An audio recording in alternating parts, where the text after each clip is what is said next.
Hey you guys, Morten Ostad here with another unboxing. This time of the CD variety. This is an order I made in on Discogs, and I was sort of looking for a couple of CDs that I've had in my wish list for on Discogs for a long time, but you know, these are records that I've wanted for a long time, and some records that I wanted for a long time, and some, going back a while. And when I did find one of them at a very reasonable price, I clicked on the old this seller also have these things that you got on your wish list, and just several other things popped up there, and at a very reasonable price. I think I paid between 2 and 4 euros for these CDs. It's a seller in the old Belgium there. So let's open this up and see what we get. So one of those rare instances where I didn't have to go pick up a box or a parcel at the post office or the equivalent. Yes, this fit in my actual downstairs mailbox, so that's nice.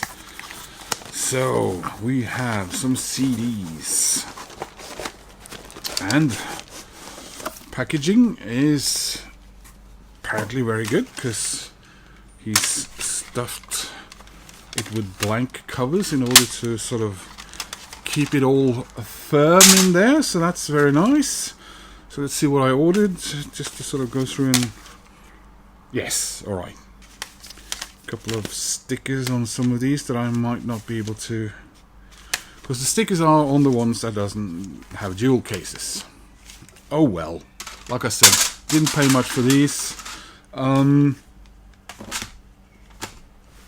Right, so I'm going to start with the one I think I've been aware of the longest and just never got around to get. And I think this is the one I paid the least for. This is Soul on Board by Kurt Smith. So you guys out there probably are well aware of who Kurt Smith is. In case you are not, he was one of the 2 members of Tears for Fears, and after he got out of that back in 91, wasn't it? He recorded his first solo album. Now, when this came out in 1993, it did not fare well. Was mostly critically panned. And he has since said, I assume he didn't say it when it was released, because that would have been rather, counterproductive. But he has since said that he despises this album, and he recorded this, according to him, in order to get out of the record deal that he was still bound up by from his Tears for Fears days, and This could have been, that Monty Python album called the Contractual Obligation album. I guess so. This is that. But I do like the guy a lot, and of course, I did buy Ortable's 2, let's call them solo Tears for Fears albums, and I think I do have one of his solo albums. Not sure how many he got around doing before they got back together. Kurt, I think, has recorded 3 solo albums. I would assume the number 2 and 3 are better liked by him. But, at a price of 2 euros, I guess it was a curiosity that I can finally sort of itch. The next up is, the cover is a little squashed. Mind, again, I think I paid 3 euros for this one. very slow buyer of Water Boys as far as their or his rather records post. Which was the one early half of the 90s where he sang something about Pan that I really liked. So this is the Water Boys, An Appointment with Mr. Yates. And 2011 Puck Records, right. So was it last year or the year before I did get his last album, which was sort of a concept album for a soundtrack about Dennis Hopper. I did buy that on vinyl, and thrilled, although I might seem to be when I was looking at this thing. Subsequent listens didn't really do much for me, and I did not like it. So apart from that sticker, looks like it's in relatively good nick. Sorry about all the noise outside. Doesn't help that much when I close the windows, but it's really warm here in Oslo today, and a lot of noise. Yesterday was a football match of some sort that garnered a lot of noise in the city, even though that match took place in the United States. And today is Pride and the Tons of Rock, Heavy Metal, Hard Rock Festival. So there's a lot of people out and about. So I'm intrigued to listen to this. I think I got the previous one, but like I said, there are a few of his records as far as my CD Water Boys collection goes. Next up is one that I've also been meaning to buy again and again for years. Not sure why I haven't gotten it earlier. It's never very expensive on CD. It's Orchestral Maneuvers in the Dark. I was about to say I don't have anything by them on vinyl, but actually I do, because I bought some record store thing a couple of years ago, which is not a studio album, by the way. So I think I now have their collection on CD up to this point. So this is Sugar Tax. Now, my friend Donovan down in South Africa, he loves Orchestral Maneuvers, and I don't know if I might. He really likes the previous one, but I now can't remember if this was one that he said he wasn't too keen on, and maybe that's why I never got around to getting it. So this was Virgin Records 1991. Yeah.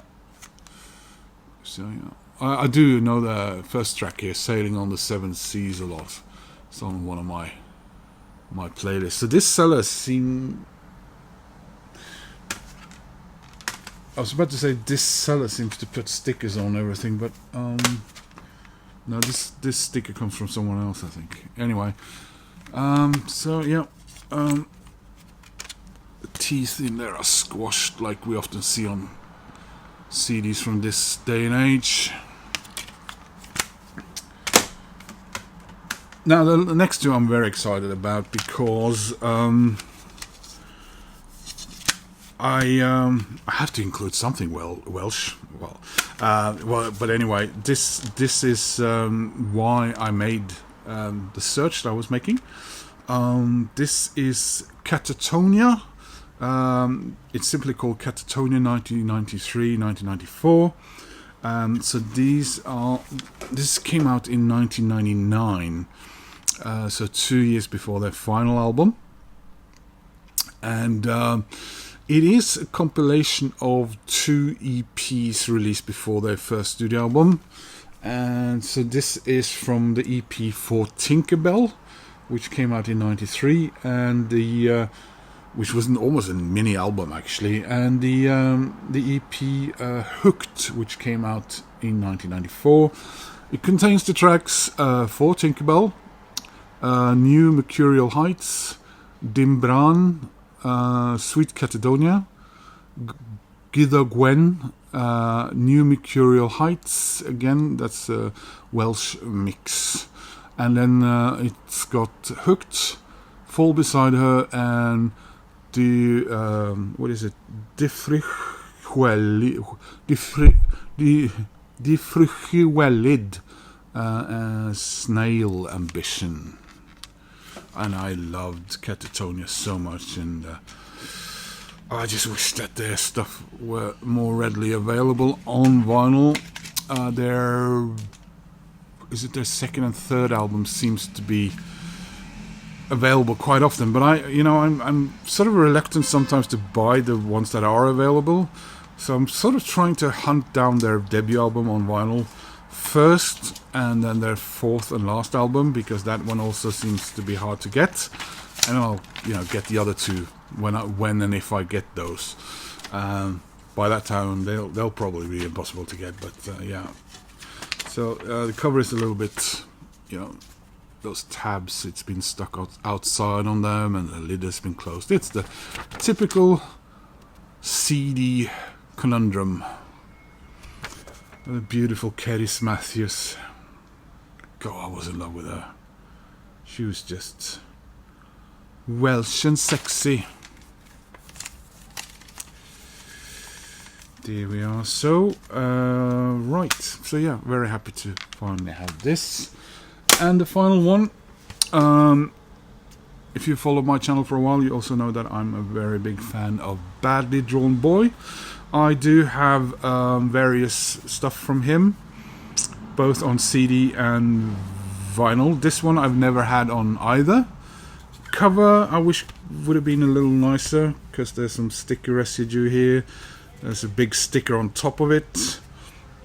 It's actually from again from a motion picture, because you remember his second album is actually the soundtrack from About a Boy. Now this is years later, when he's,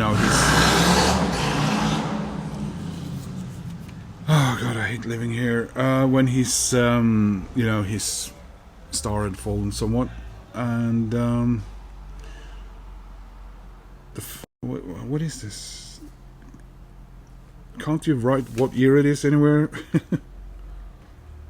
Right, anyway, so this is There Nothing We Could Do? Music inspired by the motion picture The Fattest Man in Britain by Badly Drawn Boy.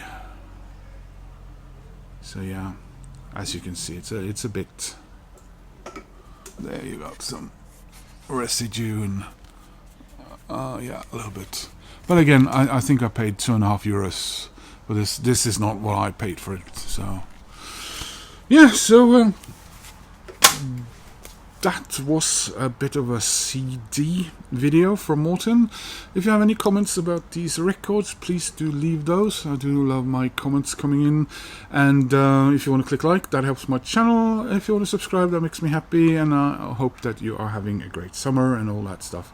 Hope to see you soon in another video. Bye-bye.